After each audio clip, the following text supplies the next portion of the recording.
সাধনহারা প্রেম। সকাল সকাল ঘুম থেকে উঠে পড়ে রোদ। বাসার সবার জন্য নাস্তা বানিয়ে দিয়ে রুমে আসে। সকাল সকাল বাড়ির সামনে গার্ডেনে বসে এক্সারসাইজ করছিল লিনয়। এমন সময় নীলা তাড়াহুড়ো করে গেট দিয়ে ঢুকছে। নীলা দেখে নিলয় জোরে জোরে ডাক দেয়, এই যে খালাম্মা, কোথায় যাচ্ছেন? আপনি কারো ডাক শুনে পিছন ফিরে তাকায় নীলা। ভ্রু কুঁচকে বলে, এটা সেই কালকের হাদারামটা না? আবার খালাম্মা কাকে ডাকছে? নিলয় নীলার সামনে এসে দাঁড়ায়। তারপর বলে, এই বাড়িতে কার কাছে আসছেন? নীলা বিরক্ত হয়ে বলে, আপনাকে বলতে যাব কেন? নিলয় হেসে বলে, তো কাকে বলবেন খালাম্মা? নীলা রাগান্বিত হয়ে বলে, এই ছাগলের 3 নাম্বার বাচ্চা, শেওড়া গাছের পেতনির জামাই, আপনি কাকে খালাম্মা বলছেন? হ্যাঁ? নিলয় হেসে দেয়। তারপরে বলে, আমি তো আপনার নাম জানি না, তাই খালাম্মা বলে ডাকলাম। যদি নামটা বলতেন তাহলে আর ডাকতাম না খালাম্মা। নীলা রাগান্বিত হয়ে বলে, অসভ্য লোক তো আপনি, নাম জানবেন না তাই বলে খালাম্মা বলবেন? নিলয় বলে, আচ্ছা তো নামটা বলেন এখন। নীলা রেগে গিয়ে নিলয়কে সামনে ধাক্কা দেয়। তারপর বাড়ির দিকে যেতে যেতে বলে, আপনার মতো হাদারামকে এই নীলা কখনোই নিজের নাম বলবে না। নীলার কথা শুনে নিলয় হেসে দেয়। আর নীলা বিরক্ত হয়ে বলে, বাসার মধ্যে চলে যায়। নীলা রোদের রুমে গিয়ে দেখে রোদ গোসল করে বেরিয়েছে, এখন ফ্যানের নিচে চুল শুকাচ্ছে। নীলা গিয়ে রোদকে জড়িয়ে ধরে। রোদ নীলাকে এত সকাল সকাল এই বাড়িতে দেখে ভ্রু কুঁচকে জিজ্ঞেস করে, তুই এত সকাল সকাল এখানে? নীলা রোদকে জড়িয়ে থাকা অবস্থায় বলে, আম্মু পাঠিয়েছে আমাদের বাসা থেকে নাস্তা করে, তারপর ওইখান থেকে রেডি হয়ে কলেজে যাব, তাই এত তাড়াতাড়ি তোকে নিতে আসলাম। রোদ কিছুই বলে না। নীলা আবার বলে, আচ্ছা রোদ, এই চৌধুরী বাড়ির ছেলেদের কি মাথায় তার ছিঁড়া নাকি? রোদ বলে, মানে? নীলা তারপর নিলয়ের কথা বলে। রোদ এই কথা শুনে ফিক করে হেসে দেয়। তারপর রোদ বলে, নিলয় ভাই খুব ভালো মানুষ, তবে একটু চঞ্চল টাইপের, সব সময় হাসি খুশি থাকতে পছন্দ করে। নীলা মুখ ভেঙে বলে, কতটা ভালো বোঝাই যাচ্ছে, আজ তো একটা হাদারাম। রোদ আবার হেসে দেয়। তারপর বলে, আমার ভাইয়ের বদনাম আমার কাছেই করছিস? নীলা আবার মুখ ভেঙে বলে, হাদারামকে তো হাদারামই বলবো, এতে আবার বদনামের কি হলো? এখন তুই তাড়াতাড়ি চল, আম্মু তাড়াতাড়ি যেতে বলেছে। তারপর রোদ আর নীলা হেনা বেগমের কাছে বলে চলে যায়। সকালে নাস্তা করে সেই 3 ঘন্টা ধরে সেজে যাচ্ছে। নীলা আর রোদ ম্যাচিং নীল রং এর সুতি জামদানি শাড়ি পরেছে। রোদকে সেই 1 ঘন্টা ধরে সাজিয়ে যাচ্ছে নীলা। রোদ বিরক্ত হয়ে বলে, নীলা প্লিজ দোস্ত, এবার থাম। এইভাবে বসে থাকতে থাকতে কোমর ব্যথা হয়ে গেছে প্লিজ। নীলা বলে, জানো এই তো শেষ হয়ে গিয়েছে, আর 5 মিনিট। রোদকে সাজিয়ে আয়নার সামনে দাঁড় করিয়ে দেয় নীলা। তারপর বলে, দেখ তো জানো কেমন লাগছে? রোদ আয়নার সামনে দাঁড়িয়ে নিজেকে চিনতে পারছে না। অবাক হয়ে আয়নার দিকে তাকিয়ে আছে। হলদে ফর্সা গায়ে নীল রঙের শাড়ি যেন জ্বলজ্বল করছে, সাথে ম্যাচিং অর্নামেন্টস, সাথে হালকা মেকআপ, ঠোঁটে গাঢ় লাল লিপস্টিক। জীবনে প্রথম শাড়ি পরেছে। রোদ নিজেকে দেখে নিজেই মুগ্ধ হচ্ছে। নীলা হেসে বলে, জানো তোকে যা লাগছে আছে না, কি বলবো? আমি যদি মেয়ে না হয়ে ছেলে হতাম তাহলে তোকে তুলে নিয়ে গিয়ে বিয়ে করতাম। রোদ ফিক করে হেসে দেয়। নীলা চোখ থেকে কাজল এনে রোদের কানের পাশে লাগিয়ে দিয়ে বলে, ইস, আমার জানুর যেন কারো নজর না লাগে। তারপর দুজন মিলে কলেজে যায়। কলেজ গেটের সামনে দাঁড়িয়ে আছে।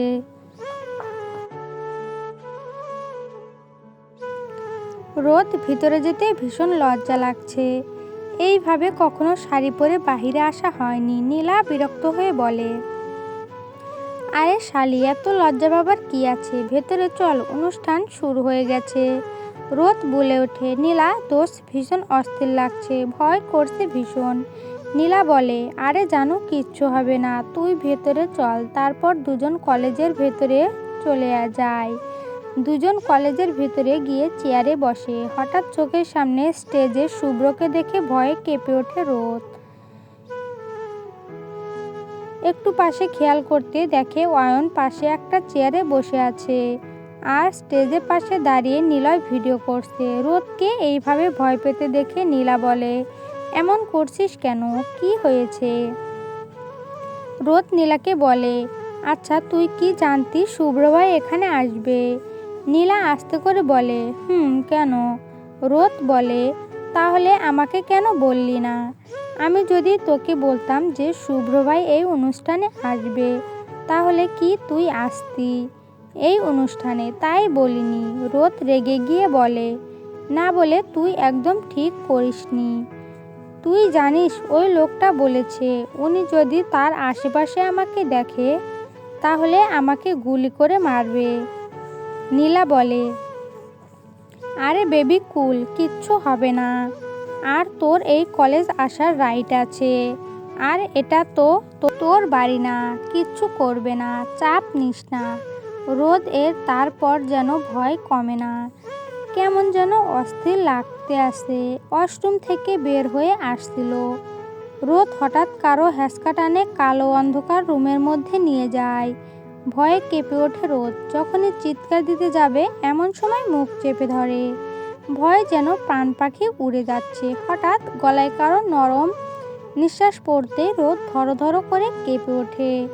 অন্ধকারে অভয়টি দেওয়ালের সাথে চেপে ধরে। হঠাৎ গলায় ঠোঁটের স্পর্শ পেতে রোদের পুরো শরীর কেঁপে ওঠে।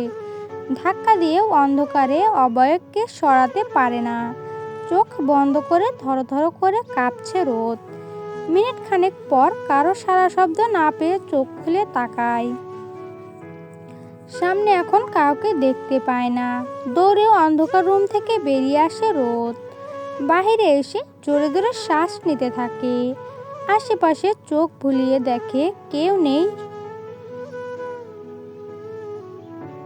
এখানে কিছু দূর যেতেই অয়ন ভাইকে দাঁড়িয়ে থাকতে দেখে। রোদ কিছুটা সাহস নিয়ে বলে, অয়ন ভাই, আপনি এখানে কি করছেন? পেছন ফিরে তাকায় অয়ন। আমতা আমতা করে বলে, আসলে একটা জরুরি কল আসছিল। ওই দিক থেকে অনেক শব্দ আসছে তো, তাই এখানে কথা বলতে আসছিলাম। রোদ আস্তে করে বলে, ও অয়ন কেমন করে যেন তাকিয়ে আছে রোদ এর দিকে। তারপর বলে, নীল শাড়িতে তোমাকে অসম্ভব সুন্দর লাগছে। রোদ লজ্জায় মাথা নিচু করে নেয়। অয়ন মুচকি হাসে। রোদ আস্তে করে বলে, অয়ন ভাই, আপনারা এইখানে? অয়ন আস্তে করে, আমাদের ইনভিটেশন ছিল আর চাচা জানো অনেক জোর করছে আসার জন্য। আমি সুব্রত এই কলেজ থেকেই পড়াশোনা করেছি, সেই সুবাদে চিফ গেস্ট হিসেবে আসা। রোদ বলে, ও অয়ন বলে, আচ্ছা চলো একসাথে যাই, অনুষ্ঠান তো শেষ। রোদ কিছু বলে না, অয়নের পেছন পেছন হাঁটতে থাকে। আধা ঘন্টা আগে নীলা গেছিল রোদ বসিয়ে রেখে আইসক্রিম আনতে। আর এদিকে রোদের ওয়াশরুমে যেতে হয়। অনেকক্ষণ অপেক্ষা করে নীলার জন্য, যে নীলাকে নিয়ে যাবে, কিন্তু নীলা আসার নামই নেই। তারপর একাই চলে যায়। তারপর অনাকাঙ্ক্ষিতভাবে এই ঘটনা ঘটে। এইদিকে রোদকে নীলা খুঁজতে খুঁজতে হয়রান। রোদকে আসতে দেখে দৌড়ে গিয়ে জড়িয়ে ধরে। তারপর বলে, জানো কই গেছিলি তুই? তোকে আমি খুঁজতে খুঁজতে শেষ। রোদ তারপর সব বলে, কিন্তু সেই অন্ধকার রুমের ঘটনা চেপে যায়। রাত 12:30। রোদ ছাদের এক কোণে দাঁড়িয়ে আছে আর আজকের দিনের ঘটে যাওয়া ঘটনা ভাবছে। আর আনমনে বলে উঠছে, আচ্ছা সে কি ভুলে গেছে সব? এত স্মৃতি, সব কিছু হয়তো বা ভুলেই গেছে। রোদ দীর্ঘশ্বাস ফেলে। তারপর ছাদ থেকে নেমে গিয়ে রুমে ঘুমিয়ে পড়ে। সকাল সকাল ঘুম থেকে উঠে পড়ে রোদ। আজকে অয়নের বোন নীরাকে পাত্রপক্ষ দেখতে আসতে বাড়িতে আজ অনেক কাজ। সকাল সকাল উঠে কাজে লেগে পড়ে রোদ। নীরাকে দেখে পাত্রপক্ষের পছন্দ হয়েছে। তারা আংটি পরিয়ে বিয়ের দিন তারিখও ঠিক করে গেছে। রোদ নীরাকে যখন দেখতে আসে পুরোটা সময় রুমে ছিল, রুম থেকে বের হয়নি, কারণ এর আগেরবার অনেক ঝামেলা হয়েছিল। এর আগেরবার পাত্রপক্ষ নীরাকে দেখতে এসে রোদকে পছন্দ করে, আর এই নিয়ে হাসি বেগম অনেক তুলকালাম বাসায়, আর রোদকেও খুব বাজে বাজে কথা বলেন, এমনকি গায়েও হাত তোলেন। তাই রোদ সব কাজ করেই আগে আগে রুমে এসে পড়ে, কারণ সে চায় না এই বাড়িতে তার জন্য আর ঝামেলা হোক।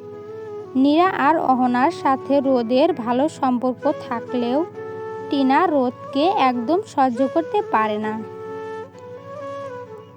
কথায় কথায় অপমান করে, আজে বাজে কথা বলে, আর হাসি বেগম আর মীরা বেগম দোষ পেলেই গায়ে হাত তোলে।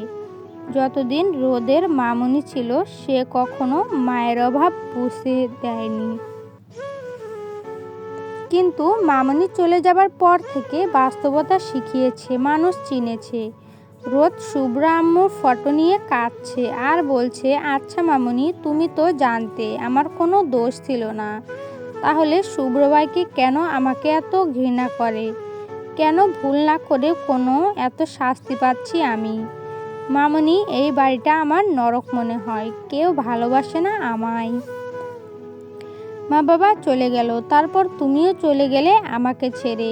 ভালোবাসার জন্য এই পৃথিবীতে আর কোনো মানুষ রইল না মামুনি, কেউ রইল না। বিকাল 4:30, ছাদে বসে ফুল গাছে পানি দিচ্ছিল রোদ। হঠাৎ শুভ্র কোথা থেকে এসে ঠাস করে দুটো থাপ্পড় দিয়ে রোদকে ভয়ে কেঁপে ওঠে। রক্তচক্ষু নিয়ে তাকিয়ে আছে শুভ্র। রোদের চুলের মুঠি ধরে চেপে মুখের কাছে এনে বলে, হাফ ফুট একটা মেয়ে, আমার কথার অবাধ্য হোস? তোর কলিজা কত বড় হয়েছে? হ্যাঁ, আজকে তোকে খুন করে কলিজা বের করে দেখব, তোর কলিজা কত বড় হয়েছে। রোদ ভয়ে ব্যথায় জোরে কেঁদে ওঠে। রোদের কান্না যেন শুভ্রের রাগের আগুনে ঘি ঢালার মতো কাজ করলো।